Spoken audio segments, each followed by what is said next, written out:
Hello everyone, welcome to LBSIS. With reference to the Legislative Assembly of a state in India, consider the following statements. Statements are: the governor makes a customary addresses to members of the House at the commencement of the first session of the year. That is correct. When a state legislature does not have a rule on a particular matter, it follows the Lok Sabha rule on that matter. That is also correct. Which of the statements given above is or are correct? The answer to this question is option C. Both the statements are correct. Statement 1 is correct because Article 176 subclause 1 deals with special address by the governor. That is, at the commencement of every session, the governor shall address his legislative assembly, or in the case of a state having a legislative council, both houses assemble together and inform the legislator of the course of its summer. Statement 2 is also correct. If there are no rules made by the state executive and no laws made by the state legislator, we use laws made by the parliament. So our answer to this question is option C. Consider the following statements. Statements are: as per recent amendment to the Indian Forest Act 1927, forest dwellers have the right to fell the bamboos grown on forest areas. That is incorrect. As per the Scheduled Tribes and Other Traditional Forest Dwellers Act 2006, bamboo is a minor forest produce. That is correct. The Scheduled Tribes and Other Traditional Forest Dwellers Act 2006 allows ownership of minor forest produce to forest dwellers.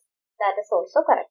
Which of the statement given above is or are correct? The answer to this question is option D. Statement 2 and 3 are correct and statement 1 is incorrect. The Indian Forest Act 1927 was amended in 2017 to remove bamboo for the category of trees and permit felling and transit of bamboo grown in non-forest areas for economic use. However, bamboo grown on forest lands would continue to be classified as a tree and would be guided by the existing legal restrictions. Hence, statement 1 is not correct. The Forest Rights Act of 2006 recognizes bamboo as a minor forest product. It also gave tribals and other traditional forest dwellers the right of ownership access to collect, use and dispose of minor forest produce, which has been traditionally collected within or outside village boundaries. Hence, statement 2 and 3 is correct. Consider the following statements. Statements are: coal sector was nationalized by the government of India under Indira Gandhi. That is correct. Now coal blocks are allocated on lottery basis. That is incorrect. Till recently, India imported coal to meet the shortage of domestic supply, but now India is self-sufficient in coal production. That is incorrect. Which of the statements given above is or are correct? The answer to this question is option A. Statement 1 only is correct.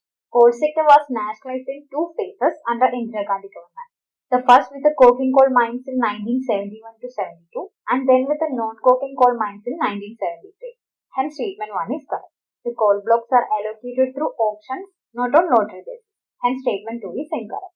As per the present import policy, coal can be freely imported under open general license by the consumers themselves, considering their needs based on their commercial prudence. India holds the biggest coal reserves in the world, but due to incapacity of coal production by monopolistic firms, it imports coals to meet the shortage of domestic supply. But still, the country is not self-sufficient of coal production. Hence, statement 3 is incorrect. So, the answer to this question is option A. As per the Industrial Employment Central Rules 2018, consider the following statements. If rules for fixed term employment are implemented, it becomes easier for the firms or companies to lay off workers. That is correct. No notice of termination of employment shall be necessary in the case of temporary workmen. That is also correct. Which of the statements given above is or are correct? The answer to this question is option C. Both the statements are correct. As per the amendment, fixed term employment has now been introduced irrespective of the industry of work. Fixed term employment for all sectors will make it easier for companies to hire and fire workers along with reducing the role of middlemen. Hence, statement 1 is correct. The amendment enabled the companies to hire workers for the short-term assignments and terminate their services when projects were completed. Under the fixed-term employment, employers need not give notice to workers on non-renewal or expiry of contracts, leaving the helpless workers totally insecure. Hence, statement 2 is correct. So, our answer to this question is option C. With reference to the management of minor minerals in India, consider the following statements. Statements are: sand is a minor mineral according to the prevailing law in the country. That is correct.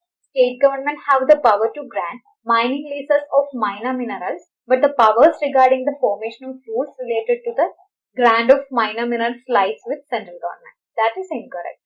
State government have the power to frame rules to prevent illegal mining of minor minerals. That is correct. Which of the statement given above is or are correct? The answer to this question is option A. Statement 1 and 3 are correct and statement 2 is incorrect.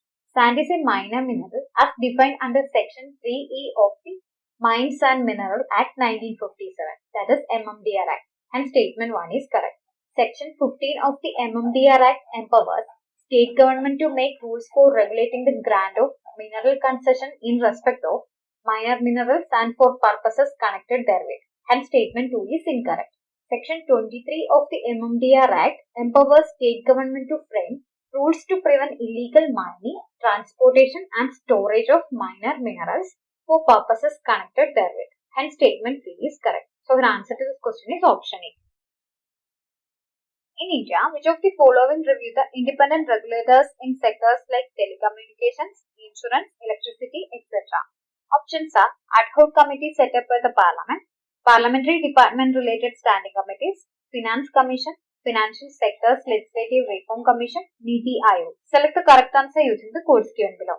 The answer to this question is option E. 1 and 2 are correct. That is, ad hoc committee set up by the Parliament, Parliamentary Department related standing committees. A parliamentary committee is a panel of MPs that is appointed or elected by the House or nominated by the Speaker and which works under the direction of Speaker.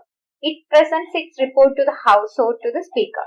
Indian Constitution mentions two kinds of parliamentary committees, that is standing committees and ad hoc committees. Any subject related to these committees is dealt with Article 118 subclause 1 of the Indian Constitution. So, the independent regulators in sectors like telecommunications, insurance, electricity, etc. are reviewed by ad hoc committees and standing committees. So, the answer to this question is option A. With reference to Constitution of India, prohibitions or limitations or provisions contained in ordinary laws cannot act as prohibitions or limitations on the constitutional powers under Article 142. It could mean which one of the following. Options are the decisions taken by the Election Commission of India while discharging its duties cannot be challenged in any court of law. The Supreme Court of India is not constrained in the exercise of its powers by the laws made by the Parliament. In the event of grave financial crisis in the country, the President of India can declare financial emergency without the counsel from the Cabinet. State legislature cannot make laws on certain matters without the concurrence of Union legislature. Here we know Article 124 to Article 147 related to Supreme Court. So her answer to this question is option B. Article 142 provides discretionary power to the Supreme Court as it states that Supreme Court in the exercise of its jurisdiction may pass such decree or makes such order as is necessary for doing complete justice in any cause or matter pending before it. So her answer to this question is option B. Consider the following statements. The Parliament Prevention of Disqualification Act 1959 exempts several posts from disqualification on the grounds of office of profit. That is correct. The above mentioned act was amended 5 times. It was amended several times. The term office of profit is well defined in the Constitution of India. That is incorrect. It is not well defined. Which of the statement given above is or are correct? Here answer to this question is option A. Statement 1 and 2 are correct. The law or the Constitution of India does not clearly define what constitutes an office of profit, but the definition has evolved over the years with interpretation made in various court judgments. Hence statement 3 is incorrect. By this information, we can eliminate option B, C and D. So her answer to this question is option A. Parliament has also enacted the Parliament Prevention of Disqualification Act 1959, which has been amended several times to expand the exempted list. Under Article 102, Subclause 1 and Article 191, Subclause 1 of the Constitution, an MP or an MLA or MLC is barred from holding any office of profit under the central or state government. But this Act exempts several posts from disqualification. Which article of the Constitution of India safeguards one's right to marry the person of one's choice? Options are Article 19, Article 21, Article 25, Article 29. Here answer to this question is option B, Article 21. The right to marry is a component of right to life under Article 21 of the Constitution of India, which says no person shall be deprived of his life or personal liberty except according to procedure established by law.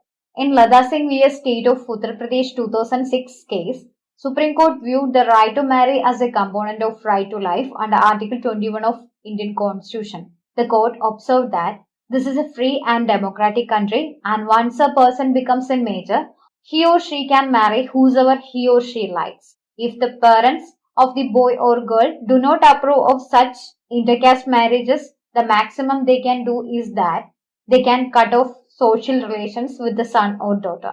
But they cannot give threats or commits or instigate act of violence and cannot harass the person who undergoes such intercaste marriage. So her answer to this question is option B.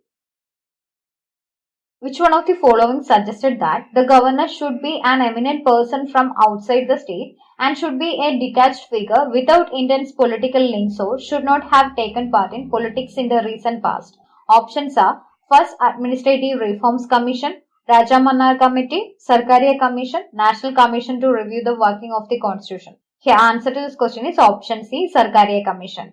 The Sarkaria Commission's charter was to examine the relationship and balance of power between state and central government in the country and suggest changes within the framework of the Constitution of India. Despite the large size of its reports, the Commission recommended, by and large, status quo in the center-state relations, especially in the areas relating to legislative matters, the role of governors, and the use of Article 356. So her answer to this question is option C.